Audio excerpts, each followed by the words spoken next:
Welcome everyone to our first session of 6 in creating calm in the chaos. I'm here with Dr. Christina Carreau, who's going to be bringing her take on mindset today. I'm Dr. Adam Bletsoe, and I'm going to be sitting here in the passenger seat, getting shown around the benefits, the uses, the hows, and the whys about mindset for creating calm in the chaos.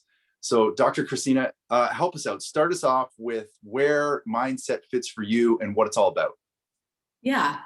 Thanks so much, Adam. Super excited to be here and having this conversation. I want to start out actually just with the definition of mindset, because I feel like it really is powerful and sets us up for that kind of comprehensive look at what mindset is all about. So I'm going to read to you here the definition of mindset. It's a set of beliefs or a way of thinking that determines our behavior, our outlook, and our mental attitude. Right. So really, when you think about mindset in that kind of context, it really is the lens through which we're seeing the world. Right. Which is pretty, like when you start talking about it, it's like, holy crap, that's pretty powerful stuff, right? The lens, everything that you're taking in is being filtered through this mindset piece. And so it's incredibly important for us to know, where is our mind hanging out? Right. Cool. It's not something that's necessarily at the forefront of our conversations. You know, when we talk about health, we don't automatically think about mindset as part of that, but really how we relate to our relationship with health, our relationship with stress, our relationship with the world at large is ultimately marinating in this mindset piece. So it's hugely important for us to be talking about this. And, you know, I have a quote here from Einstein that I want to share. And it's, if you don't like something, change it. If you can't change it, change the way you think about it. Nice. So again, really putting you in the driver's seat with regards to, we don't always have the ability to change the external world that we're living in, right? Here we are in a pandemic. You know, we're here talking about creating calm in the chaos. We don't always have control over some of the variables that we're presented with, but we can control the relationship that we have with those variables, right? That's always have this ability to reframe, to reprogram, to change the way that we think about things. And so it really is such a powerful tool for so many of us to have access to. And I think, again, I think it is something that we think of as very complicated. You know, we think of that, sorry, go ahead.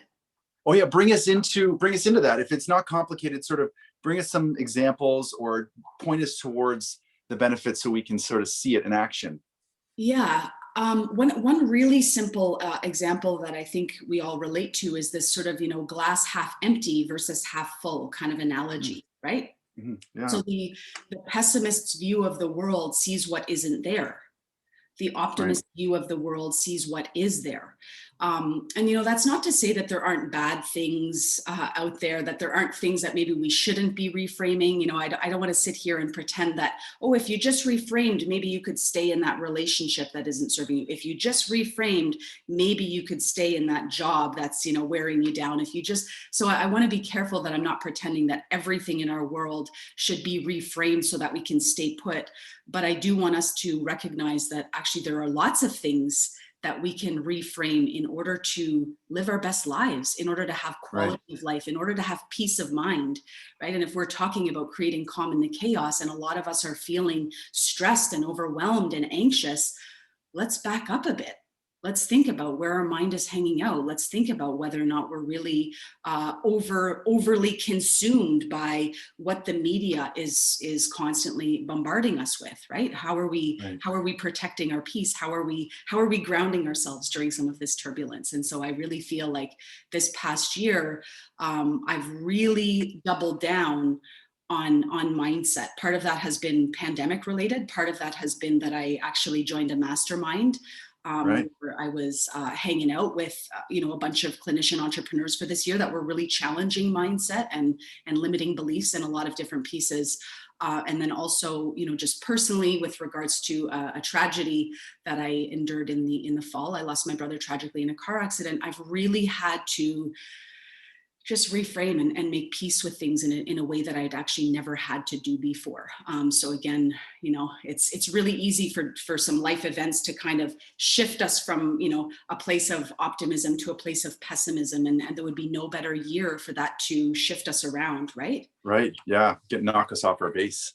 Totally knock us off our base. So again, just really, if we can make mindset a priority, because we're all doing it, we're all thinking every day. If we can just be aware of whether or not the thoughts that we're thinking are serving us, helping us move forward, or actually holding us back, or causing stress, causing anxiety, causing chaos. Right.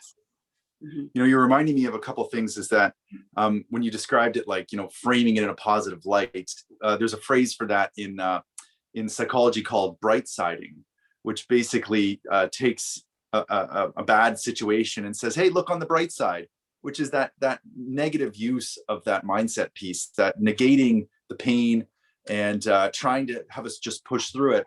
Whereas the resiliency side of what I'm hearing you say is almost more like the opportunity to take something from that tough stuff, maybe not shine it up, maybe not throw a silver lining on it, but see it for the benefit it may offer, or see it for the growth it may offer, or find a new way to see it that serves you, even in the pain and even in the challenge. So I hear that piece big time. You kind of just dipped into it though, the why not? What are the bumps? What are the barriers to mindset when we're thinking about bringing this thing practically into our year, into our life? Mm-hmm.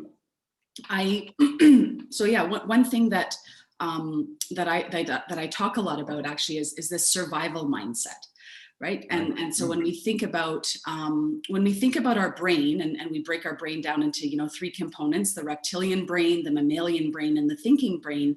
When we're in a fight or flight response, when the sympathetic nervous system is activated, we prehistorically, we automatically, what comes up for us is reptilian brain and mammalian brain, right? That's sort of what enhances our odds of survival. So that 70% of our brain, like that 70% of our brain's mass is made up of that thinking brain. And so if that brain is not activated when we're living in sympathetic, fight or flight mode, which is where the majority of us are hanging out the majority of the time, mm-hmm. then the odds are kind of stacked against us just from a physiological standpoint, right? But the beauty of the brain is that all we have to do is recognize that it isn't automatically turned on, and we can turn that switch on. As long as we agree that when we are feeling calm, like when we're feeling stressed, when we're feeling overwhelmed, when we're not feeling calm in the chaos, we're feeling completely uprooted and ungrounded, we just need to pause to be aware. That's step one. Be aware. Here it is. Sympathetic nervous system is activated. So let's think about that. What am I feeling? What's happening physically when I'm feeling that? What's happening mentally, emotionally? How am I feeling with regards to this? What behaviors am I engaging in because of this? This gives us like so much information that we can use to break the cycle, right? Or to become aware of the cycle so that we can then change patterns. So I think a lot of us are not necessarily activating, a lot of us are not thinking mindset because we're in that loop. We're in that loop where we're just kind of surviving, right? Where the world is just happening to us, right? And when we can pause and we can say, wait now, what if all of this is happening for me, not to me? Then I think it's such a simple thing. We change that one tiny little word and your whole world changes, right? Not to me. That's a nice line. Yeah. Yeah. So it's funny, when you were introducing that, I said to myself, well, that sounds easier said than done, just switching the mindset, right? But as you went into it, the key that I caught you say was pause. And then what's going on in my body, what's going on in my mind, and what's going on in my behavior. That's a bit more tangible. Do you have anything more in that department there? Like bring us a little further down that rabbit hole. Yeah. So, again, I really do think that it comes down to that classic Tony Robbins quote, right? Where the mind goes, energy flows. And so if we recognize that we're not happy, or we recognize that we're feeling stressed, or we recognize that we're feeling grounded, let's give attention to that. Let's not ignore it. Let's give attention to it, because as soon as you give attention to something, that's when you have the ability to change it. So there isn't necessarily a deep dive that we need to do into our psyche here. It really is just sort of checking in with yourself on a regular basis. How do I feel today? What's coming up for me? And then, again, we can counter that. If what's coming up for you is stress or anxiety or fear or worry or depletion or defeat or overwhelm. Anyway, there's so many different things coming up for so many of us. Let's counter that. Let's set an intention of calm. I mean, I know it sounds saying, waking up today and saying my intention for today is to find calm in the chaos. It might take a while for you to actually find calm in the chaos. It might take 3 weeks of you saying that every morning. But if you keep planting that seed, that's what's going to show up at a certain point, right? The seeds that we're planting are what are going to show up in our world, right? This is why, this gratitude practice, when you start your day, when you front load your day with things you're grateful for, you start seeing more and more things that you're grateful for, right? It's just the way that the mind works. And so I think so many of us, it's not that we have an aversion to doing this. It's just actually that we're on that wheel. The cycle is just kind of repeating itself, and we haven't paused to recognize. There's that pause. Yeah, we're on the wheel. We need to pause. We need to ask. And then the last thing I heard you say was choose something different. Set that intention, calm in the chaos or peace or whatever it is that's your mind, and then allow it to grow. Nice. Yeah, totally. Nice. Yes. Well, on our way out, do you have any more tips for the viewers now on the hows or any ideas that you want to leave us with today?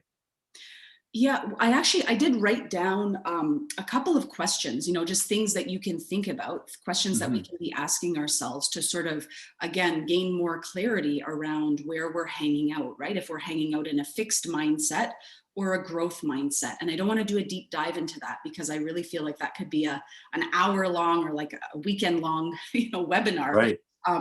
But a few things, a few questions to ask yourself is, when challenge presents itself, do you avoid it or embrace it? Another question to think about, when you run into obstacles, do you give up easily or do you persist in the face of setbacks? A third question to ask yourself, do you view effort as a waste of time or a path to mastery? And fourth question, how do you process criticism? Do you ignore it or learn from it? And one final question to help you recognize whether or not you're in a fixed mindset or a growth mindset.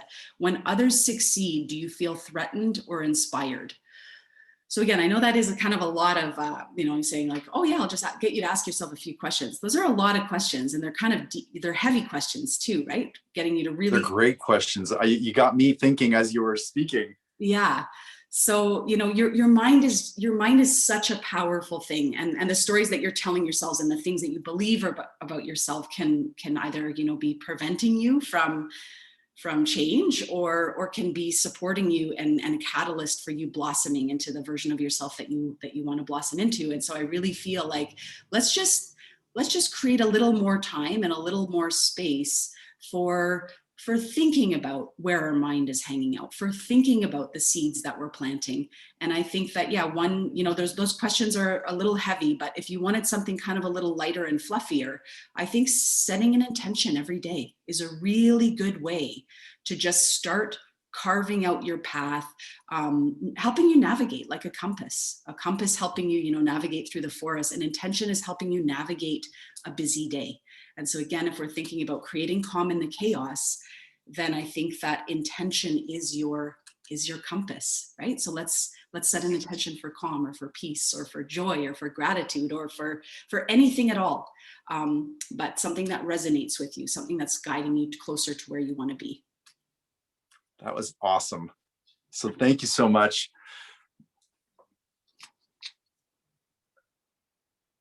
Amazing. Yeah, thank you. That really brought mindset home for us. Listeners, take a note of what we included down in the notes there, or write those questions down for yourself, put them in your journal, and stay tuned. We're going to come back in a couple days with a discussion about mindfulness. And thanks, Dr. Christina. That was great. Thanks so much, Adam. Yes, looking forward to picking your brain about mindfulness soon. Right on. See you soon. Okay, ciao.